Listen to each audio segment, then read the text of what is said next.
Rail দপ্তরের উচ্ছেদের নির্দিষ্ট সময়সীমা শেষ হতেই নবদ্বীপ স্টেশন রোডে থাকা বিভিন্ন দোকানপাট সরিয়ে নিতে শুরু করল হকারেরা।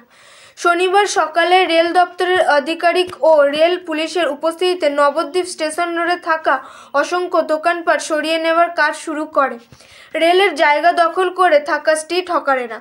রেল দপ্তর সূত্রে জানতে পারা যায়, নবদ্বীপ স্টেশন রোড এলাকায় রেলের জায়গা দখল করে থাকা একাধিক দোকানকে সরিয়ে ফেলার জন্য সম্প্রতি 3বার লিখিত নোটিশ জারি করা হয়।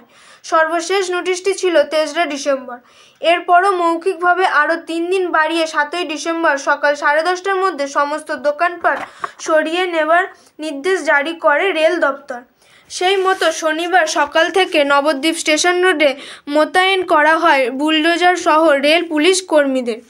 যদিও হকারেরা নিজেরাই নিজেদের দোকানপাট সরিয়ে নেওয়ার বুলডোজার প্রয়োজন পড়েনি। এ বিষয়ে উচ্ছেদ হওয়া এক স্ট্রিট হকার কি জানালেন শোনাবো। Report Syed Abu Jafar, MBS news. খুলে নিলেন কেন? রেল প্রশাসনের চাপে।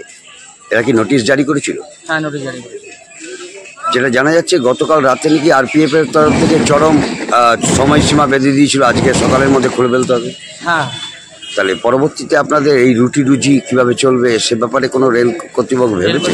কথা দিয়েছে, আশ্বাস দিয়েছে আমাদের জন্য কিছু একটা চিন্তা ভাবনা করবে।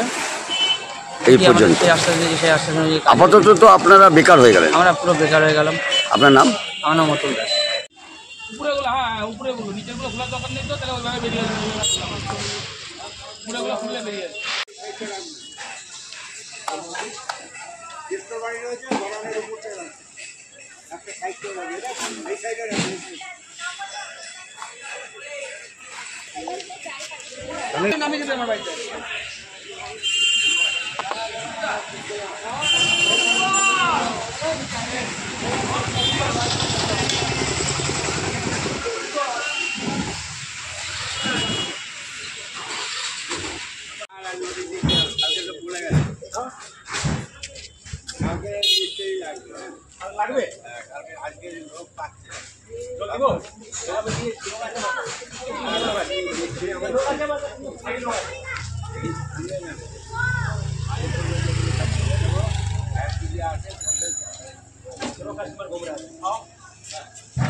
ঠিক আছে, কালকে সকালে